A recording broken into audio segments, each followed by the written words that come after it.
Je vais donc passer la parole à Madame Alissata Ndiaye, présidente de la Fédération nationale GAMS et chef de service éducatif, pour aborder la question de l'accueil et de l'accompagnement des femmes victimes de mutilations sexuelles féminines. Bonjour à tous, vous m'entendez bien? Ouais, c'est bon. Bon, de toute façon, j'ai la voix qui porte habituellement.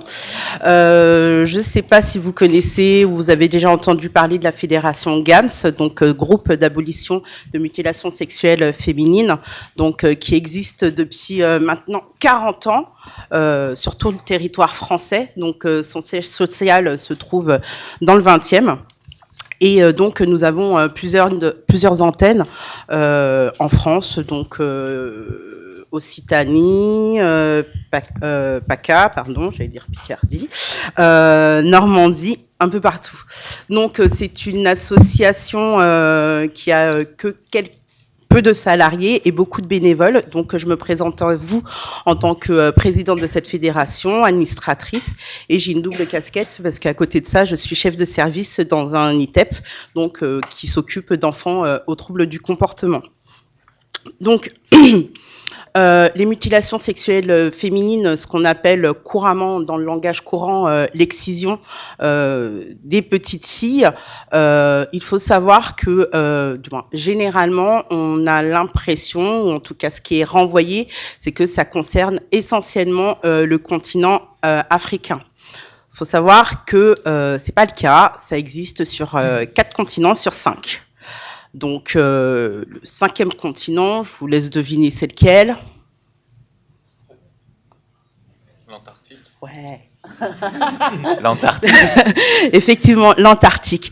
L'excision existe depuis toujours. Faut savoir que même en Europe, au Moyen Âge, il y avait déjà de l'excision.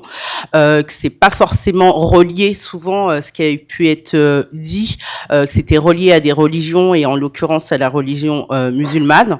C'est pas du tout le cas. C'est vraiment, ça part d'une tradition. C'est des us et coutumes qui existent depuis toujours et qui se perpétue malheureusement encore. Il faut savoir qu'aujourd'hui, toutes les petites filles, je vais vous donner un exemple assez concret, vivant en Indonésie sont toutes excisées. Il n'y en a pas une qui passe à l'as. Quand on parle d'excision, on parle donc du clitoris. Donc il y a plusieurs types d'excision. Donc très schématiquement, c'est le type 1 clitoris, donc il coupe le capuchon. Le type 2, donc il coupe le capuchon et les petites lèvres. Et le type 3, c'est l'infabulation, donc on coupe tout, c'est les petites lèvres, les grandes lèvres, le capuchon, et on recoue et on laisse juste une petite ouverture au niveau de qu'elle puisse uriner et que ses menstruations passent. Voilà. C'est ce qu'on voit le plus souvent, en tout cas sur le continent africain et sur ce type 3 qui est donc la forme la plus grave. Donc l'infabulation, on le retrouve souvent, surtout au niveau de l'Afrique de l'Est. Donc il y a une migration qui est de plus en plus forte au niveau de l'Afrique de l'Est. Donc le Soudan, la Somalie, l'Érythrée, le Tchad, où vraiment c'est quelque chose de très très criant et beaucoup de ces populations, quand elles arrivent sur le territoire français, peuvent demander l'asile politique afin de protéger leurs petites filles. Nous, le GAMS, qu'est-ce que nous faisons ?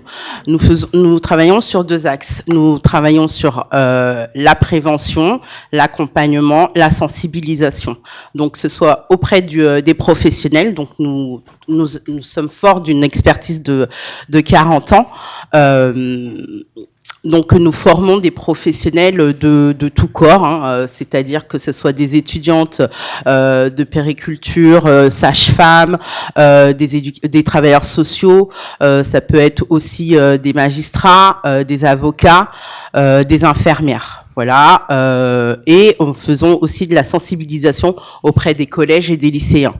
Pourquoi ? Parce que aujourd'hui, donc je ne sais pas si vous savez, il y a eu une première condamnation et ce qui a permis de créer une loi. Donc en 1982, une petite fille étant sur le territoire français a été excisée. C'était dans les alentours de 1982. Il y a une condamnation donc pénale et cette petite fille est décédée suite à cet acte et l'exciseuse a été en prison.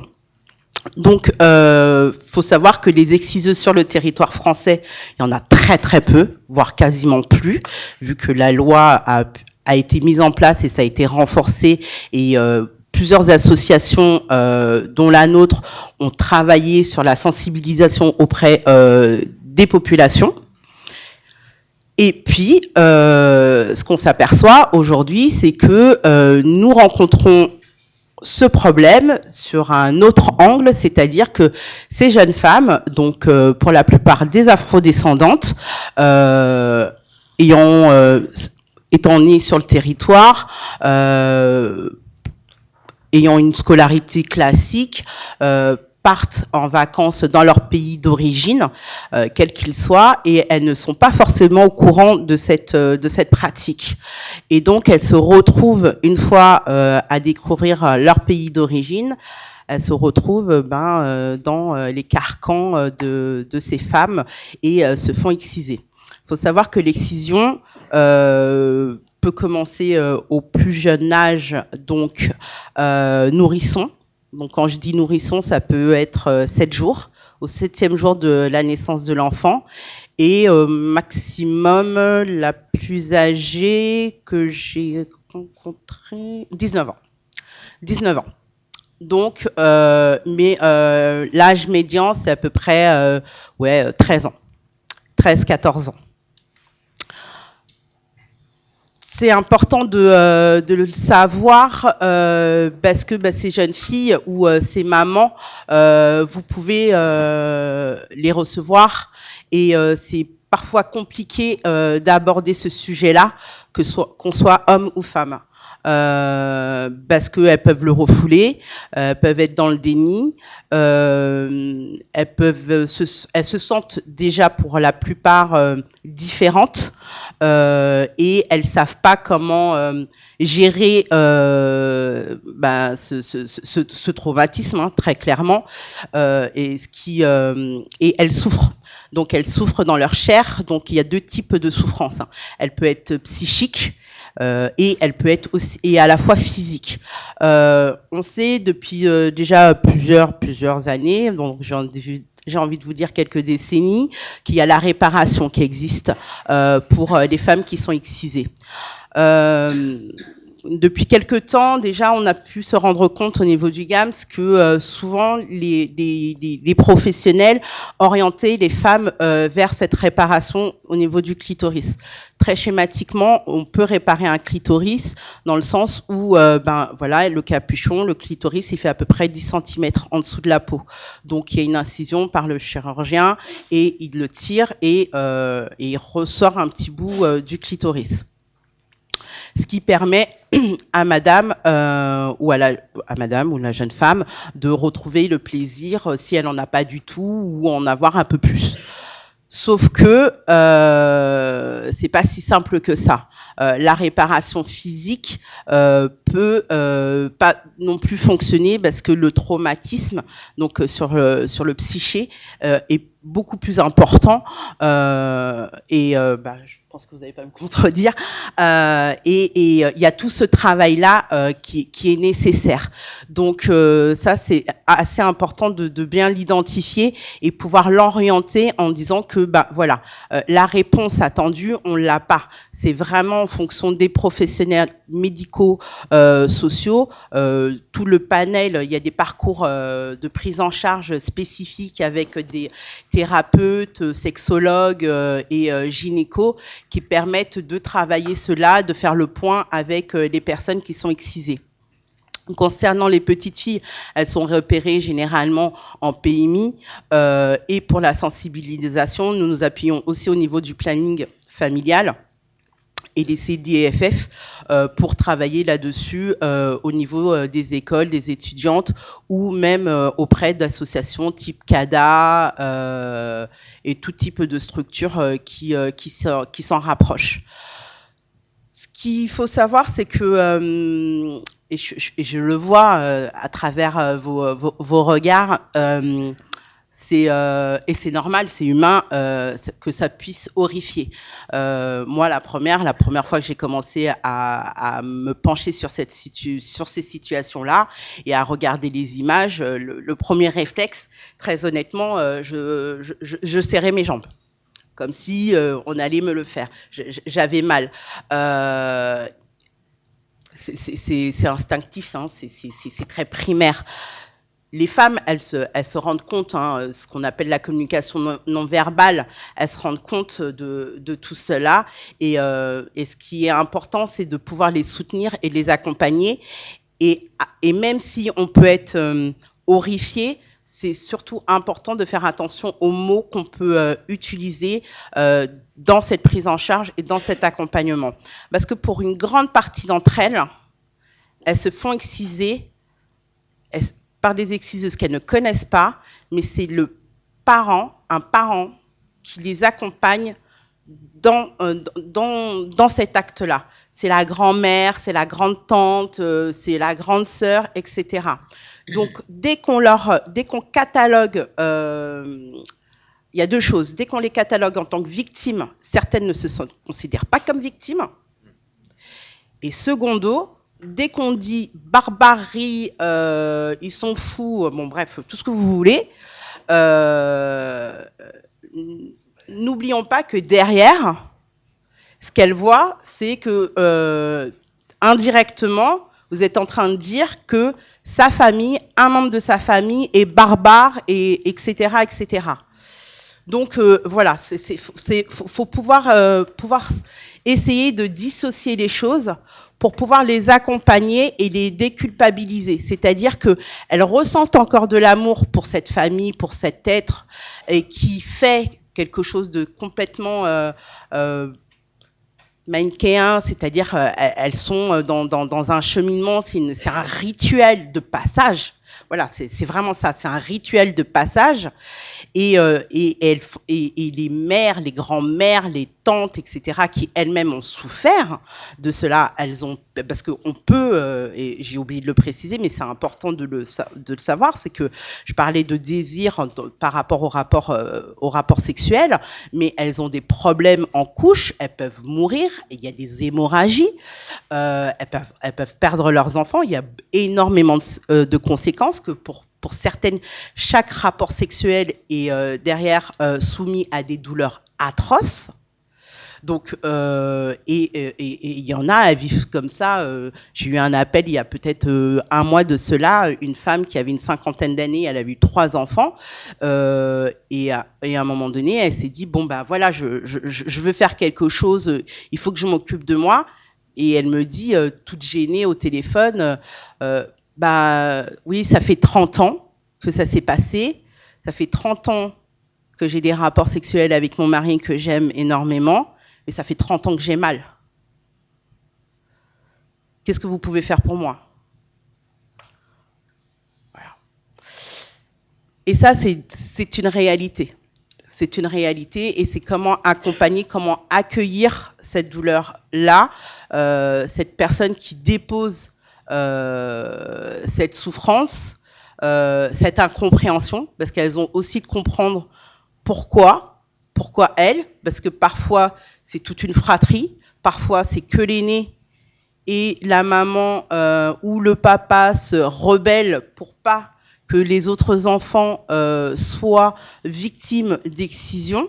De plus en plus d'hommes se soulèvent par rapport à ça, d'hommes osent ouvrir les yeux et se dire bah, qu'est-ce qu'elle a, comment ça se fait, on se marie, mais ça va pas dans notre intimité, je la répudie, je divorce, je vais prendre une seconde femme ou je vais la tromper, etc. Parce qu'ils ne savaient pas forcément qu'elle était excisée. Et la femme, elle a du mal aussi à le dire. Donc notre travail aussi, c'est de pouvoir les accompagner pour pouvoir parler de ça, parce que le mari, le compagnon, n'est pas forcément au courant.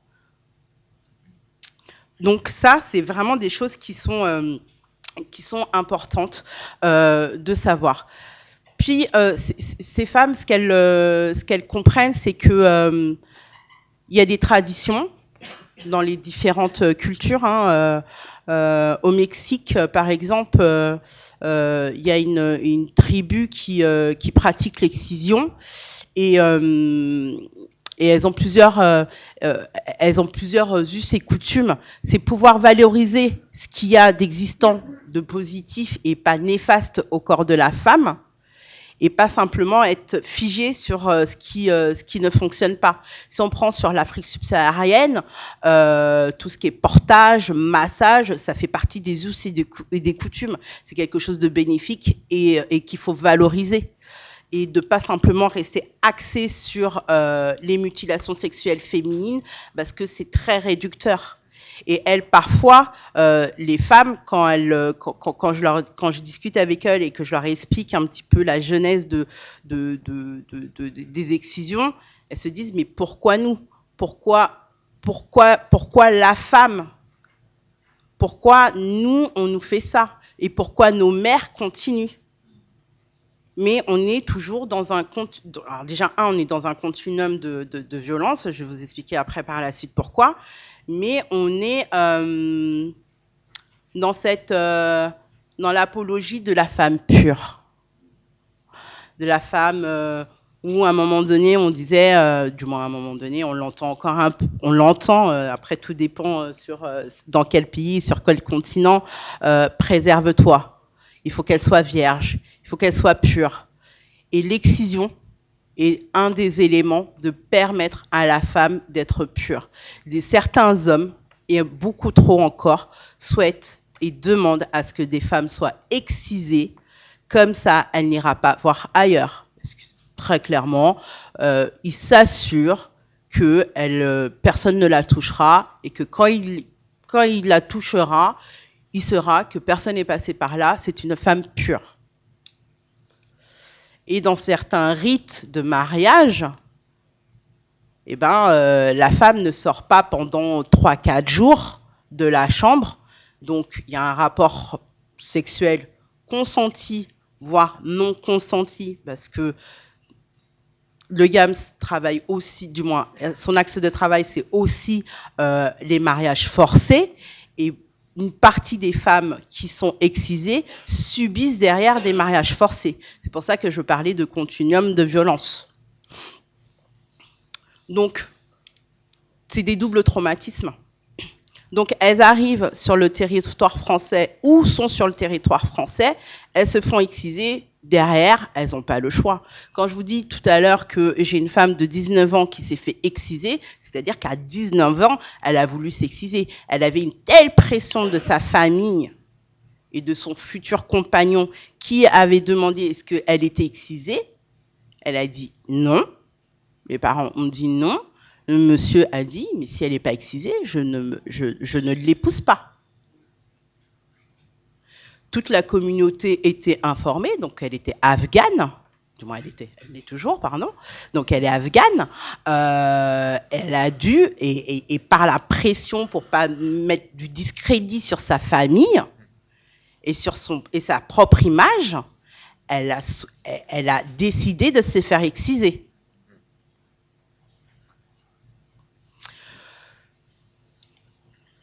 Donc, une fois que ça c'est dit,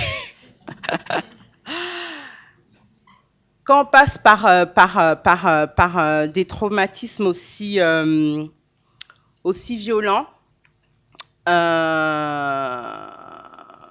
j'ai la chance de rencontrer plusieurs femmes qui luttent à leur manière contre les mutilations sexuelles féminines et qui font preuve d'une résilience inouïe.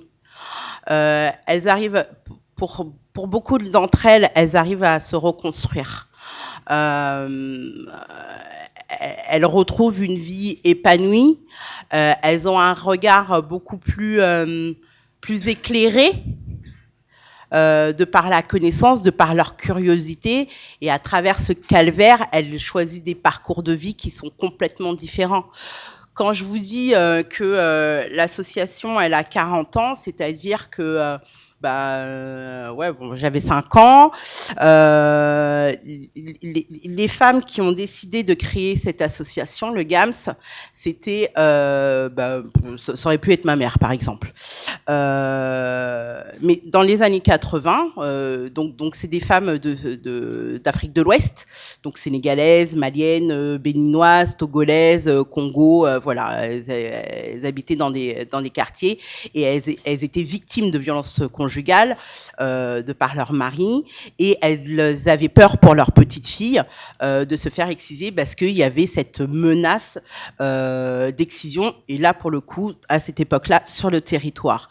Elles ont osé en parler auprès des professionnels de proximité, donc des médecins, de PMI, de sages-femmes, etc., qui ont décidé, elles ont décidé, elles étaient à peu près une dizaine, à créer une association pour combattre ça. Il faut savoir qu'il y a 40 ans, et je vous parle de ça avec beaucoup d'émotion parce que je vous disais en introduction qu'on vient de fêter nos 40 ans, et donc j'ai rencontré à peu près, je vous ai dit, ce sont une dizaine, j'en ai rencontré 8, on leur a fait honneur lors d'un gala. Elles ont à peu près entre 70 et 93 ans. Donc ce sont des femmes qui sont encore là debout, et elles sont ravies du moins ravies, oui et non, en tout cas que le combat se poursuive, et quand elles me disent qu'elles ont été complètement en marge de leur société, elles ont été complètement exclues de leur famille, répudiées, exilées, insultées, frappées. Aujourd'hui, moi, j'ai pas ce danger-là, par exemple.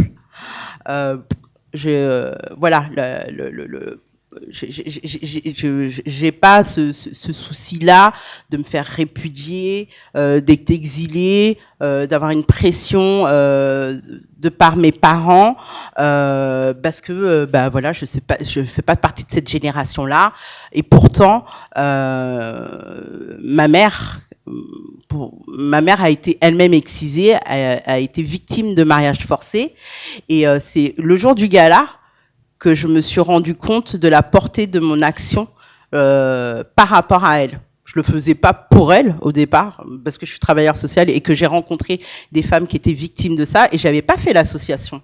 Et comment vous dire, ça fait un peu plus d'une dizaine d'années que je suis dans le GAMS, donc bon, après, je sais pas trop comment il faut l'interpréter. Merci Arwan. Et en fait, à ce moment-là, ma mère me dit entre deux que j'étais courageuse de le faire, et que les femmes que je reprends le flambeau, elles étaient extrêmement courageuses, parce que elles, à cette époque-là, au grand jamais elles l'auraient fait, parce qu'elles auraient eu peur que mon père la quitte, qu'elle se fasse répudier, que ses parents la répudient, etc. Et aujourd'hui, elle voit que je porte ce combat qu'elle n'a pas pu faire, donc elle était presque un peu désolée. Ne sois pas désolée, les choses arrivent comme ça, peut-être que ça saute d'une génération à une autre, j'en sais trop rien.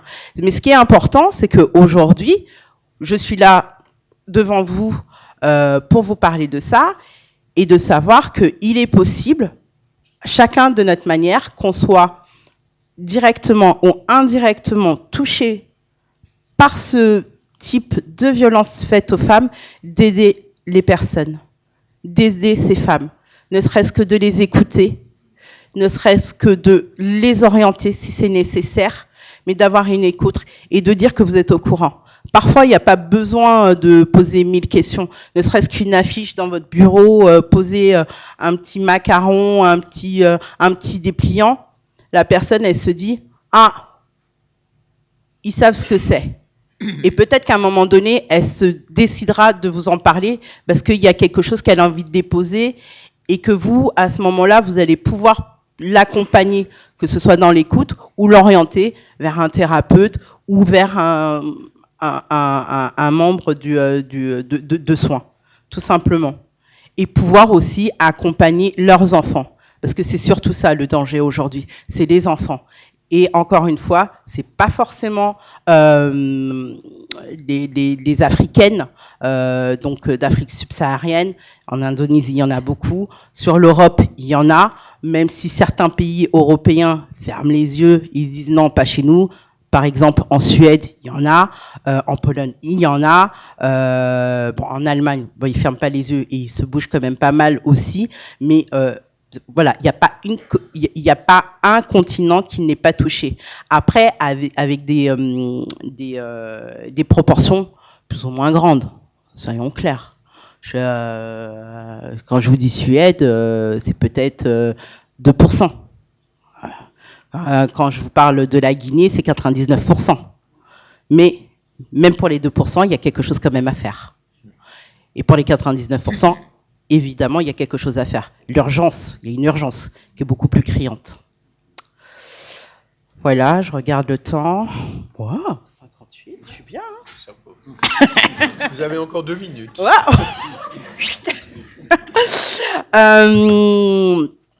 Voilà. La fédération GAMS donc intervient un peu partout. Ce qu'il faut savoir, c'est que vous pouvez. Alors, j'ai pas sorti le PowerPoint, etc. Je savais qu'Erwan allait le faire, donc. Et que j'allais absolument pas gérer mon temps. Toutefois, nous mettons des outils qui sont complètement gratuits et qui sont accessibles sur le site de la Fédération GAMS. Donc c'est Fédération GAMS, G-A-M-S. Je crois que c'est fédérationgams.org. Donc il y a un onglet, il y a outils et vous avez toutes les explications et vous avez des chiffres, des statistiques et des explications plus détaillées sur les différents types d'excision, les lois et les différents recours, les partenaires. Si vous rencontrez également des situations complexes ou potentielles, faut pas hésiter, faut passer un coup de fil. On aura toujours la possibilité, d'une manière ou d'une autre, pour vous répondre. Et s'il y a besoin d'une intervention auprès de vos publics ou auprès de professionnels, pareil, alors là, s'il vous plaît, parce qu'en ce moment, on est aussi sur les réseaux sociaux. Là, il faut quand même envoyer un mail en formulant une demande et on se rapproche de vous pour voir ce qui est possible de faire. Voilà. Donc, je vous ai dit fédération, donc le site internet. Nous sommes sur les différents réseaux sociaux. Donc, on est même sur TikTok, Instagram, LinkedIn, etc. On n'a pas Snapchat. L'idée, c'est vraiment de toucher le maximum de public, de les sensibiliser, parce que encore une fois, et c'est ce que j'ai dit récemment à des étudiantes, on peut ne pas être concerné, comme je vous ai dit, directement. Toutefois, vous n'êtes pas à l'abri d'avoir une voisine, une copine, peu importe son âge, qui peut être concernée ou qui peut potentiellement être concernée et qui peut revenir d'un pays et de la trouver changeante. Voilà, quand on revient de vacances, généralement, on est content. Quand ça s'est bien passé, on est content, on est souriant, etc. Quand on voit que la personne, elle se renferme un petit peu beaucoup, elle est plus éteinte, même si elle était réservée, mais beaucoup plus éteinte et verbalise beaucoup moins dans l'échange, ne fait plus d'activités, ne sort plus, etc. Dites-vous qu'il s'est passé quelque chose. Alors souvent, les gens ont tendance à se dire que faut porter plainte, etc. Ça, du moins, vous pouvez faire un signalement quand vous avez des suspicions. Ça ne coûte rien. Je sors de... Ah ouais, je vous dis. Je sors de Matignon et le juge rappelait que les signalements, donc les informations préoccupantes, on peut en faire. Ça nous engage à rien. Quand on sait qu'il se passe quelque chose, quand on a un doute qu'il se passe quelque chose, on peut le faire, on peut l'écrire. Du moins, ça nous engage à rien. Potentiellement, on on tente de protéger quelqu'un, une personne. S'il n'y a rien, il n'y a rien. Mais s'il y a quelque chose, peut-être grâce à vous, vous allez pouvoir éclairer une institution pour pouvoir faire un travail pour protéger cette petite fille, cette jeune fille ou cette femme. Voilà, je vais terminer sur ces mots-là.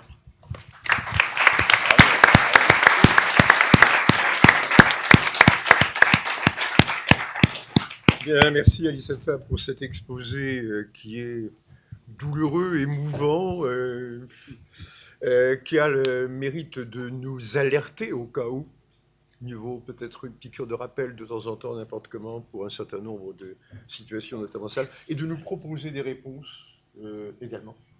Je crois que c'est très important. Alors, dans un premier temps, je vais écouter et demander à Alisata de répondre à 2 questions, et ensuite on ouvrira le débat aux 2 débatteurs de ce matin, bretteurs de ce matin. D'abord, peut-être... Bonjour, je vous pose une question, pour avoir des conseils ou un avis. J'ai accompagné une famille dans le dépôt du... je travaille dans un centre médico-social à Paris. Excusez-moi, je suis assistante sociale. Ma question, c'était par rapport aux demandes d'asile du coup pour les petites filles qui sont en France et qui risquent de se faire exciser si elles retournent dans leur pays d'origine. Il faut un certificat médical d'une unité médico-judiciaire, il me semble. Donc là, pour le coup, en région parisienne, je les ai appelées, elles ne le font plus. Celle de l'Hôtel-Dieu en fait, mais il faut faire la queue genre la veille au soir avec sa petite fille pour espérer du coup voir un médecin. J'ai réussi à avoir un rendez-vous en jouant un peu de relation, mais comment faire du coup pour ces autres petites filles? Est-ce qu'il y a des solutions qui peuvent être réfléchies? Je sais pas du tout. Je vous pose la question, savoir si vous avez des conseils ou des choses comme ça. Merci pour la question. Comment vous dire? Je l'ai soulevé là ce matin. J'y étais. Donc, Madame Borne, vous doutez bien qu'elle pouvait pas me répondre en direct, mais elle l'a noté. Nous étions plusieurs. Il y avait aussi Madame Rome où on a soulevé ce problème des UMJ parce que même les personnes qui sont dans le 78 doivent venir dans le 94. Quand ils ont de la chance d'avoir une place. Il y a des moyens un petit peu détournés pour obtenir des certificats, comme le CHU de Montreuil, par qui vous pouvez passer, qui peut parfois en faire, voire aussi au niveau de la Maison des Femmes de Saint-Denis. C'est possible aussi. Quand vous êtes bloqué comme ça, n'hésitez pas à nous soit passer un petit coup de fil ou un mail et on voit ce qu'on peut faire. Mais c'est hyper compliqué cette histoire de certificat. C'est complètement englué. Et ça a été, on l'a clairement dit là encore ce matin. Alors, on va être très clair, ça va pas se débloquer demain, mais on n'arrête pas de le dire. L'OFPRA ne lâche rien parce que voilà, ça fait partie de la loi et que c'est comme ça, et que c'est un document qui est plus que nécessaire. Mais aujourd'hui, certains médecins s'octroient la possibilité de le faire à défaut d'avoir le fameux certificat de l'UMJ.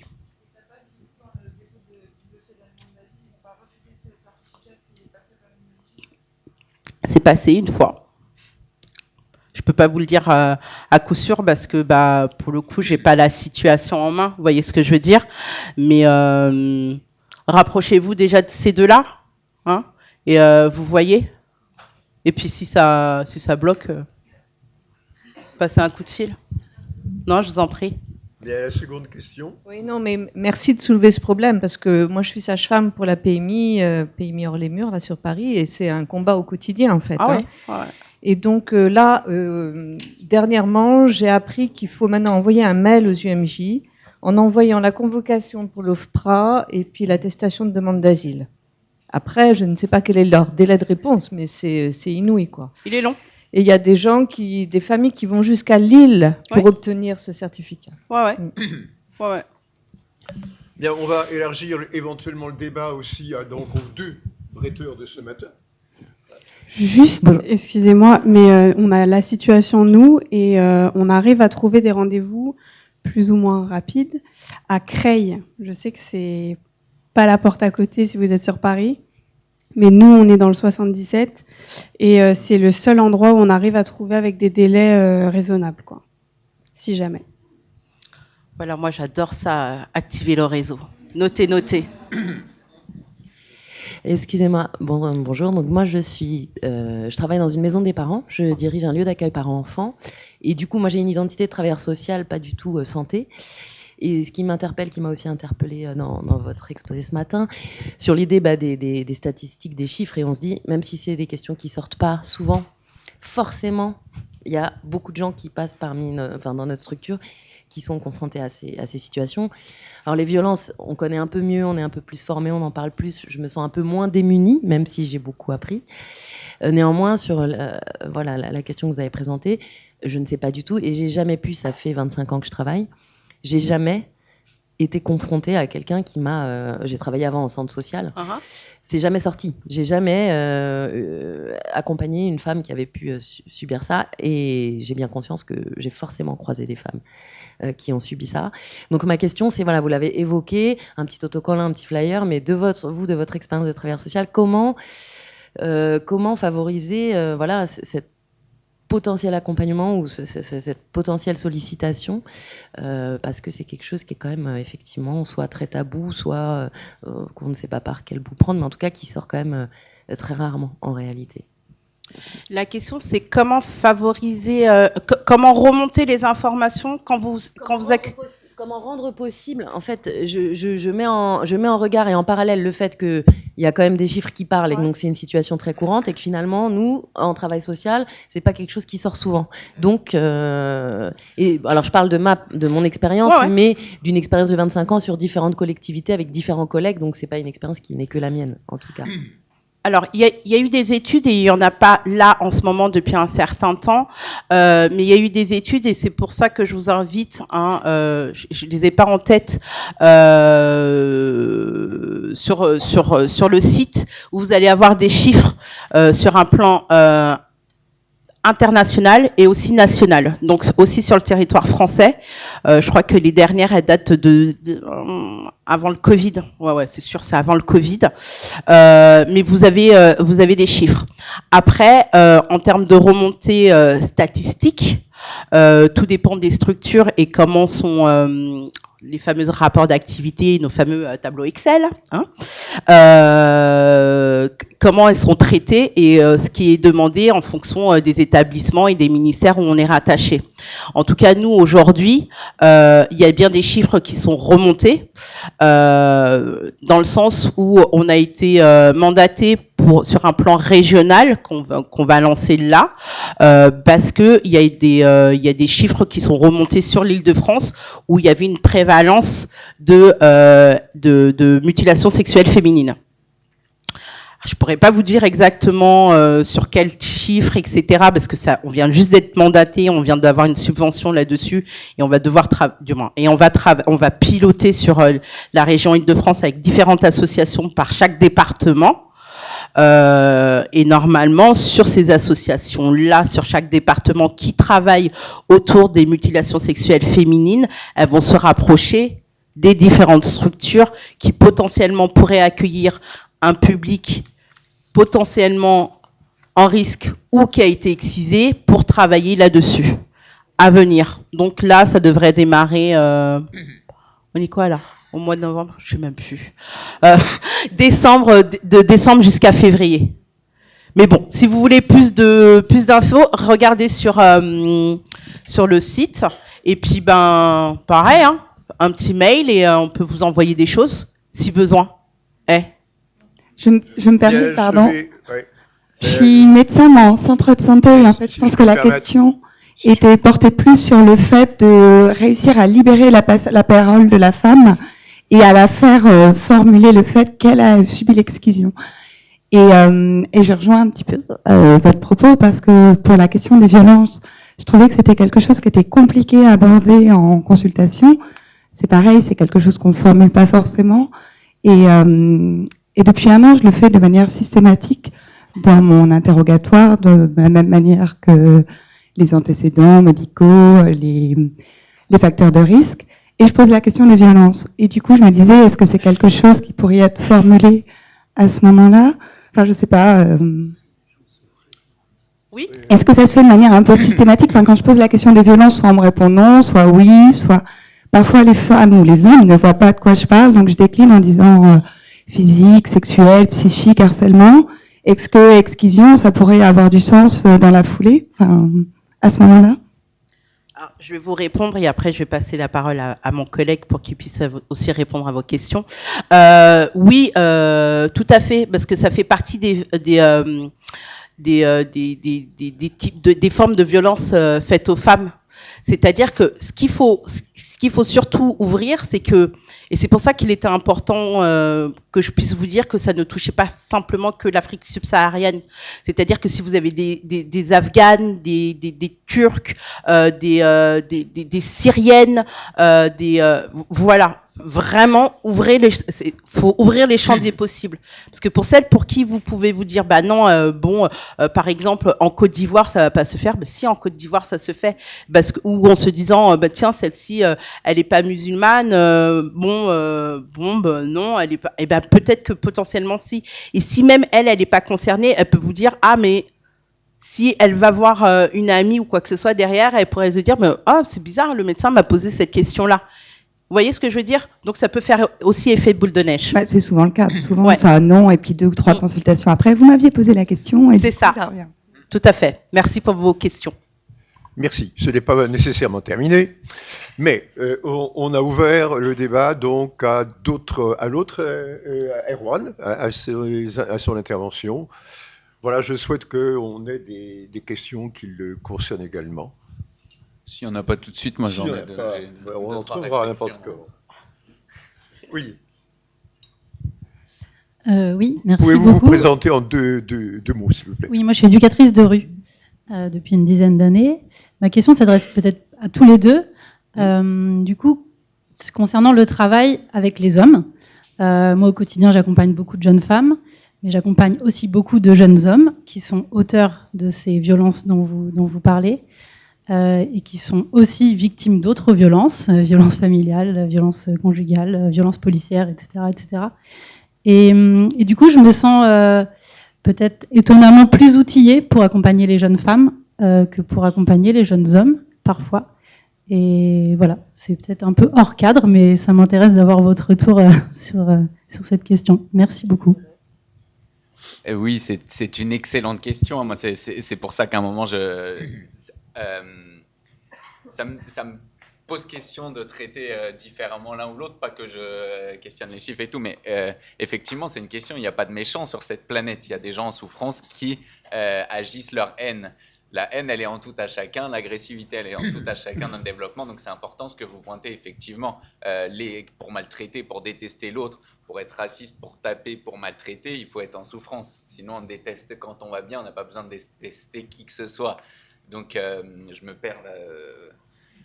Votre question, comment penser cette question? Donc oui, c'est compliqué. Moi, c'est pour ça aussi que mon propos était du côté de penser la responsabilité. En fait, c'est un problème de santé publique, sociale. Il y a pas, je crois que c'est un peu réducteur que de penser il y a des méchants, des gentils. Et c'est en ça que l'appellation victime est importante, dans le sens de reconnaître un fait qui n'est pas normal. Et en même temps, il faut pouvoir, je crois, s'en décoller à un moment. Je ne sais pas si ça répond ou si j'associe un peu du coq à l'âne comme ça à partir de vos mots. Moi, je vais compléter. On va voir. Peut-être à nous deux. Oui, ça répond, mais je me suis aussi rendu compte, en faisant un peu de recherche, qu'au Canada, par exemple, il y a des associations qui accueillent des jeunes hommes auteurs de violences qui ont ouvert depuis les années 80. Et je sais qu'en France, on est particulièrement en retard aussi sur ces questions. Voilà. Donner à tout le monde. Ouais. j'ai des collègues qui travaillent effectivement dans des centres de ce type, pouvoir supporter de rencontrer des agresseurs, mais de la même manière, rencontrer des personnes qui ont des... là, je pense par exemple à toutes les pulsions pédophiles, des choses comme ça, il faut pouvoir entendre. Et c'est précieux pour soigner, mais il faut pouvoir entendre, et effectivement, il y a des résistances au niveau sociétal complètement... Oui. Pour rebondir sur ce que Erwan vient de dire, comme je vous le disais, donc j'ai une double casquette, donc travailleur social. J'ai pu accompagner des couples où il y avait de la violence conjugale et dans les prises en charge, en tout cas dans la prise en charge que j'apportais au niveau de ma structure, il m'est arrivé un certain nombre de fois de m'occuper du monsieur et de la dame. Donc c'était un petit peu particulier et effectivement j'avais aussi ce sentiment-là d'être moins outillée pour accompagner ces hommes qui étaient à la fois victimes et agresseurs. Mais et pour combattre un petit peu mes préjugés et être distanciée des émotions que cela me procurait. En fait, comment vous expliquer ? Je vais vous donner un exemple très concret et très rapide. En fait, ils venaient me voir en rendez-vous, ils étaient en voiture, ils étaient en retard. Je les appelle, je dis qu'est-ce qui se passe ? Vous êtes perdus ? Nanana. J'entends cette jeune femme qui pleure à moitié. Non, on arrive, etc., etc. Je sais pas s'il y a un problème. J'entends l'enfant pleurer, etc. Elle fait non, c'est bon, on est en voiture, on arrive, etc. Ils arrivent en trombe. Monsieur fermé, mais très calme, et madame un peu tremblotante. Je me suis dit, et je savais qu'il y avait des problèmes de violence parce que la police était déjà intervenue à plusieurs reprises à leur domicile. J'apprends à ce moment-là, donc monsieur feinte d'aller, je sais pas où, aux toilettes ou je ne sais quoi, et madame me dit, il m'a donné un coup de poing pendant qu'il conduisait sur la route. Ok, je suis travailleur social, mais je suis humaine, hein, je suis une femme, du moins, voilà. Et avec le petit, tout. Alors, donc moi, tout de suite, je vois le danger. Il la frappe, il lui donne un coup de poing, il s'énerve, etc. Donc il arrive. Donc je sors pas forcément de mes gonds à ce moment-là, mais un peu, et je le regarde avec mon regard le plus doux. Donc il comprend vite que je suis au courant de ce qui s'est passé. Et je lui dis, vous êtes en retard parce qu'il s'est passé quoi ? Et il explose, là dans mon bureau, il explose, il me dit oui, j'en ai marre, effectivement, je lui ai donné un coup, et je lui explique que, énervé, tu t'arrêtes, tu vas prendre l'air, quitte à être en retard, c'est pas grave, de donner un coup sur madame en tenant le volant, le bébé derrière, à la fin, etc. Il en pouvait plus, il explosait, j'ai dû faire sortir madame, et en fait, ça m'a fait... passer de l'autre côté, c'est-à-dire que j'ai plus vu la souffrance, c'est ce que tu disais, Erwan, la souffrance de monsieur, de pas du tout pouvoir gérer ses émotions et ses pulsions de colère, que voir madame qui, elle, a pris le coup. Du coup, j'ai eu de l'empathie pour lui. C'était bizarre. Pour moi, c'était bizarre parce que c'était une des premières fois où je me retrouvais dans ce cas de figure-là, et j'avais de l'empathie pour lui parce que j'avais accès à tout, en fait. Pas qu'au récit, mais à son récit à lui, et de m'expliquer et voir son désarroi et comment il était complètement dévasté de l'État et de son envie d'être le mari parfait. Alors moi, j'appelais ça à l'époque le syndrome Ingalls, là, ce couple qui veut absolument être monsieur, madame, le chien. Ça va, ça n'existe pas. Hein, c'est fini, ça. Bon, bref. Donc, tout ça pour vous dire que je pense que pour répondre aux hommes, victimes ou agresseurs, et je pense, et je rejoins tout à fait ce que dit Erwan, c'est qu'ils le sont, ils ont la double casquette, c'est de les écouter. Vraiment, en termes d'outils, la première chose qu'on peut faire, c'est de les écouter et essayer de balayer autant que se peut nos préjugés et nos ressentiments. C'est hyper compliqué, mais au moins de les accepter, ce que ça nous renvoie. Alors quand on travaille en équipe, c'est top. Quand on a des groupes d'analyse de pratique, c'est encore mieux. Mais vraiment d'accepter les différentes émotions que cela nous procure et pouvoir les déposer. Parce que c'est humain. Vraiment, c'est humain. Et l'homme, il est victime, il peut être agresseur, mais quelque part, il est aussi victime de quelque chose. Et de pouvoir être à son écoute, c'est déjà un très bon outil qu'on leur met à leur disposition. Oui, bonjour. Je suis psychologue en centre maternel et en accueil de jour pour personnes en errance. J'avais une question pour Erwan, enfin deux d'ailleurs. Une sur finalement l'apprentissage de la violence. Pour rebondir, c'est victime et agresseur. Voilà, victime et agresseur. Le début de votre phrase, pardon ? C'était la question sur l'apprentissage de la violence. Oui.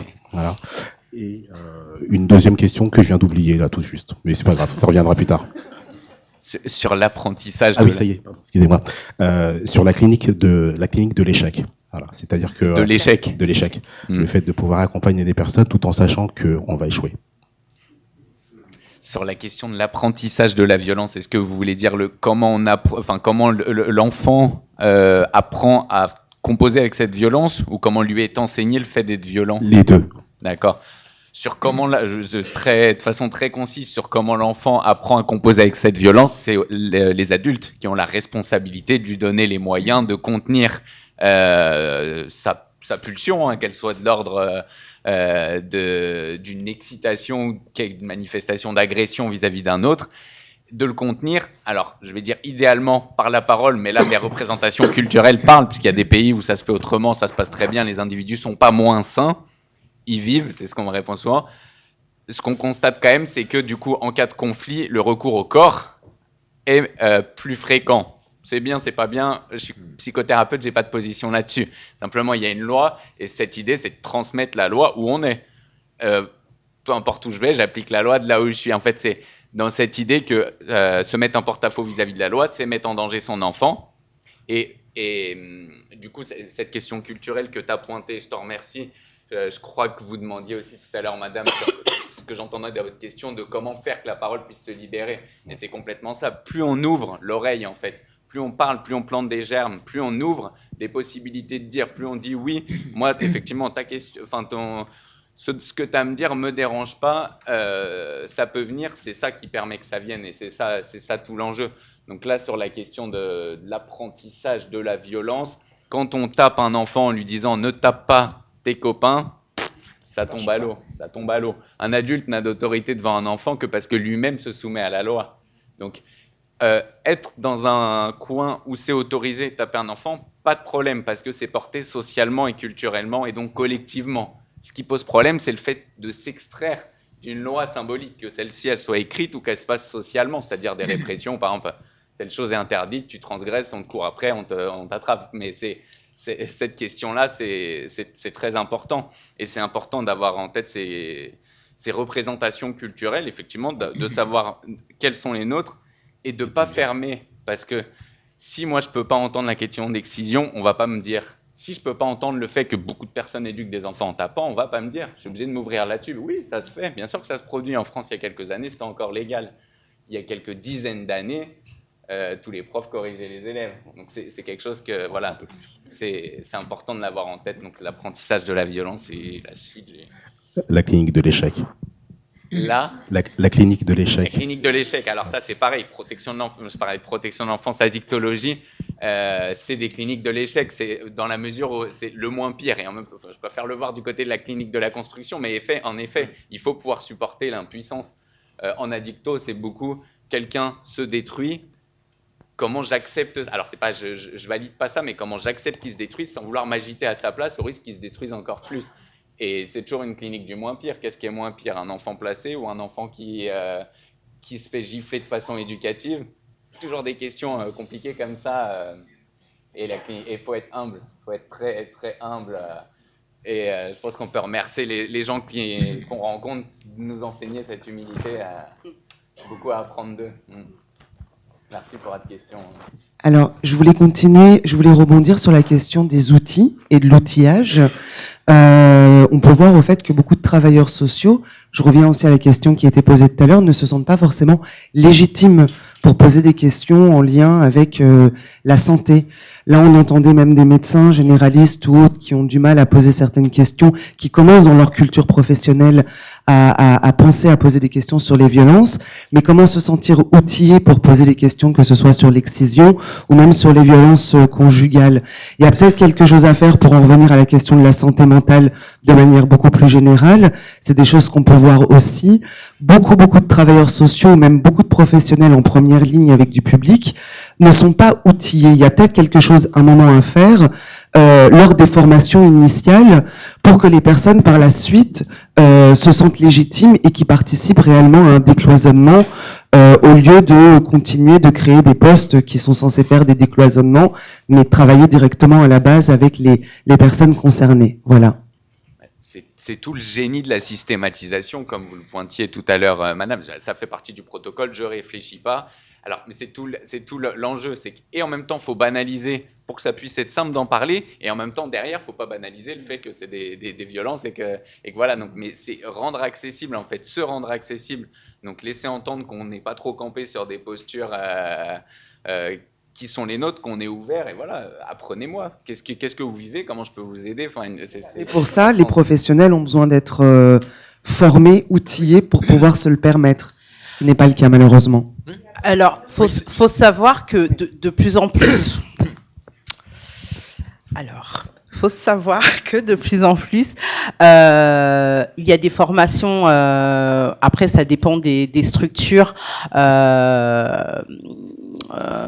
là où vous travaillez les uns et les autres, les unes et les autres, où il y a des formations qui permettent de vous outiller.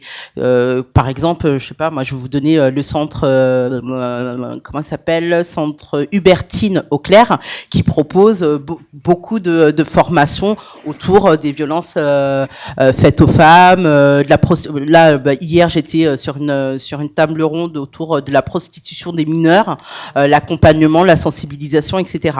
Donc, et ça, c'est accessible à tout type de travailleurs professionnels confondus. Alors, même pas que des travailleurs sociaux, il y avait des gens de l'éducation nationale, enfin bref. Ça, c'est ouvert à tout le monde. Après, ça dépend aussi des directions, de l'orientation, etc.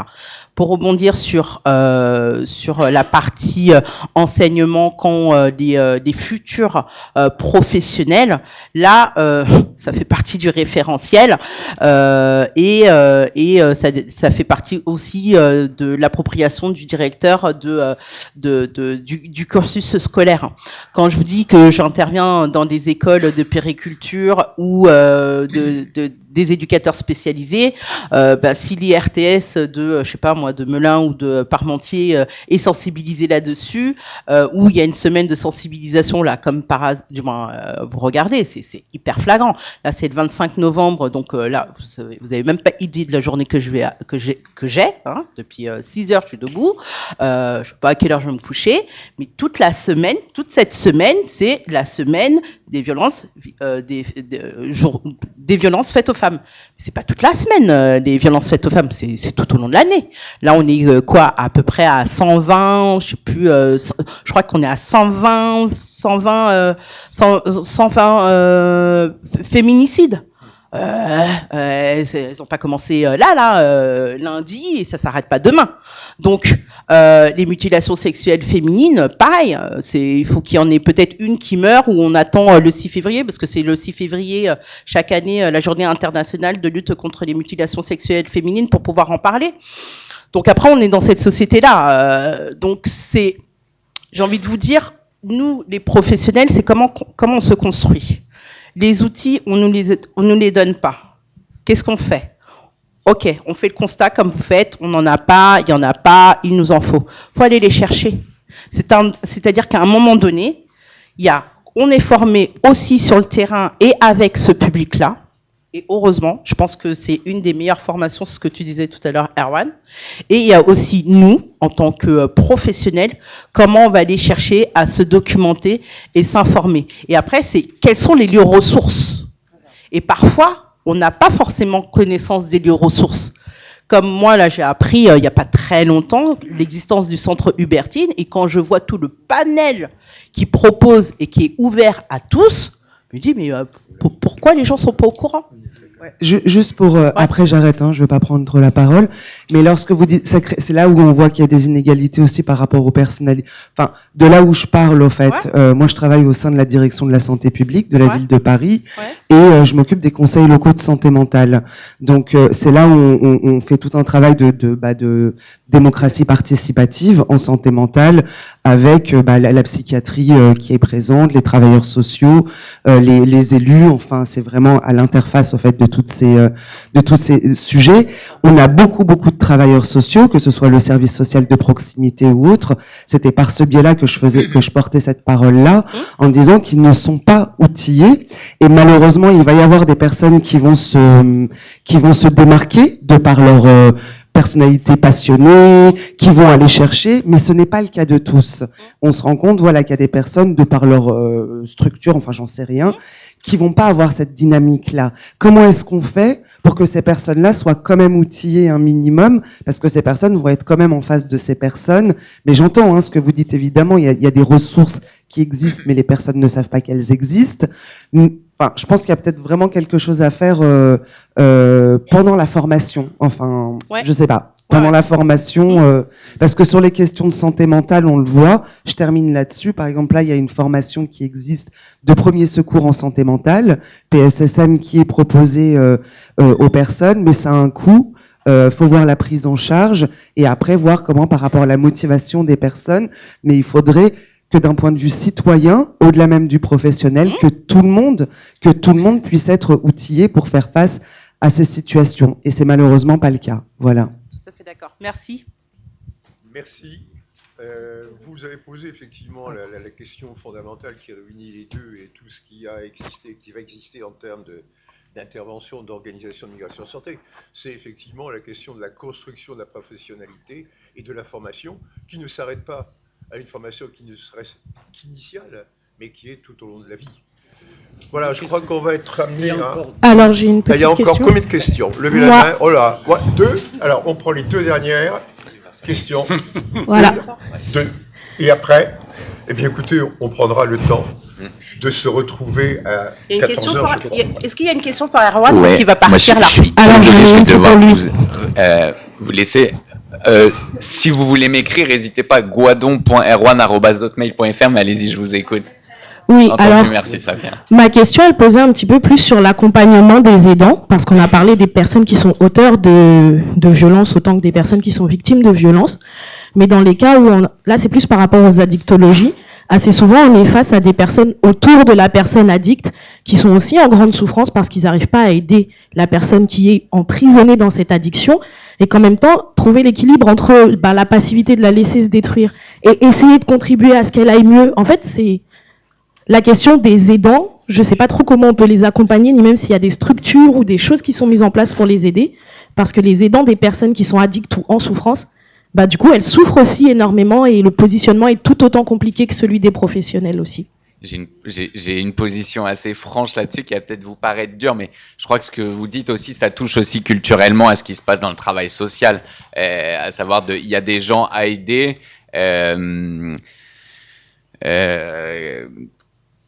Pourquoi on va les aider?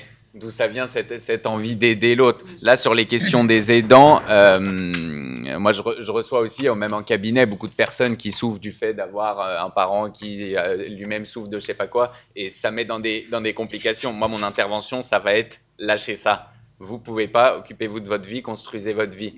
La personne, tant que vous venez boucher de son côté, elle va pas s'insérer dans du soin parce que ça tient avec l'aliénation de l'aidant.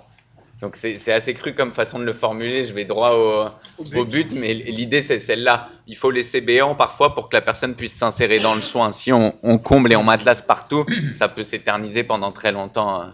Je ne sais pas si ça répond, mais si elles sont en souffrance, ils sont les bienvenus dans des lieux de consultation pour traiter leurs souffrances, effectivement. Merci beaucoup, ça répond totalement à ma question. Entendu. Merci à vous. Bonjour, je suis assistante sociale au sein d'un centre d'hébergement d'urgence à Châtillon. J'accompagne un public mixte, dont une majorité de femmes, originaires de pays divers, mais en grande majorité en situation irrégulière. Et je suis amenée, dans le cadre de mon travail, à réaliser des demandes d'asile, à écrire des récits de vie avec les personnes concernées. Et donc j'ai été confrontée à quelques mois du diplôme à écouter une femme qui s'est fait exciser et à devoir l'accompagner dans la rédaction de son histoire de vie. Et en tant que jeune professionnelle qui n'a pas reçu, qui n'a pas été sensibilisée en tout cas à cette question-là dans mon IRTS, j'ai eu des difficultés. Et en fait, ma question c'est comment bien écouter sans... Tout à l'heure vous parliez du non-verbal et je pense que ça rejoint aussi ce que Erwan disait tout à l'heure aussi, c'est que moi dans ma tête c'était une victime. J'avais ça dans l'esprit et elle arrivait pas forcément à bien s'exprimer. Donc des fois j'écrivais comme moi je ressentais les choses. Et à la fin je lui ai lu tout ce que j'avais écrit. Et en fait elle m'a dit mais non c'est pas ça du tout. C'est pas moi, c'est pas ma vie, c'est pas mon histoire. Et donc on a tout recommencé. Parce qu'elle, elle n'était pas victime pour elle. C'était normal parce que, comme vous disiez tout à l'heure, sa mère, elle l'avait fait, sa grand-mère, elle l'avait fait, et puis c'était la tante du village qui l'avait excisé, donc c'était normal. Et il y avait eu du mariage forcé, et donc à ce rendez-vous, il y avait son mari qui était là aussi. Et donc ils avaient fui ensemble le pays. Et en fait, moi, je rejoins tout à l'heure, je crois que la question a été posée là. L'homme aussi a été victime de ce mariage forcé, en fait. Dans cette affaire. Et toute la vision était totalement différente au final. Et le statut de victime, comment on peut amener une personne à se qualifier comme victime si elle-même elle se qualifie pas comme victime, mais qu'elle dépose une demande d'asile pour ça. Bon, je sais pas si vous comprenez où je vais en venir. Ouais. Vous m'entendez? Oui, c'est vrai, j'ai besoin d'être debout. Salut, ouais, merci pour votre accueil. J'ai voulu te dire, le président je vais te tutoyer. des présidents, okay.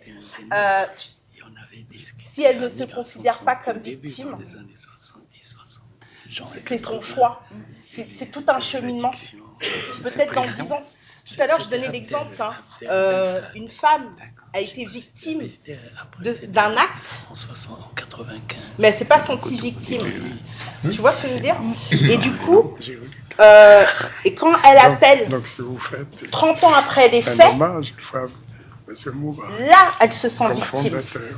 Et là, c'est en tant que victime qu'elle m'appelle pour voir ce qu'elle peut faire par rapport à sa douleur qu'elle subit depuis 30 ans quand elle a des rapports sexuels. C'est hyper compliqué, hein. C'est-à-dire que moi, encore aujourd'hui, quand j'entends, et tu vois, quand je t'écoute, j'ai besoin de me lever pour être au plus près de toi.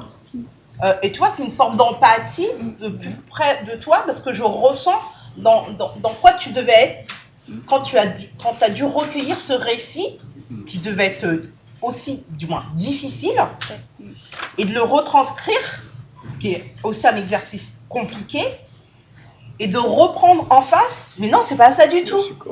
Donc, tu es complètement déboussolé. Mais on n'est jamais prêt, du moins, j'ai envie de te dire, d'une certaine manière, on n'est jamais prêt à ça. Mais ça fait partie, c'est ce qu'on disait aussi, quoi. Ça fait partie aussi de notre apprentissage en tant que jeune, vieux, professionnel. On peut être complètement... Dans l'enregistrement. Ah, pardon. Ah, ouais.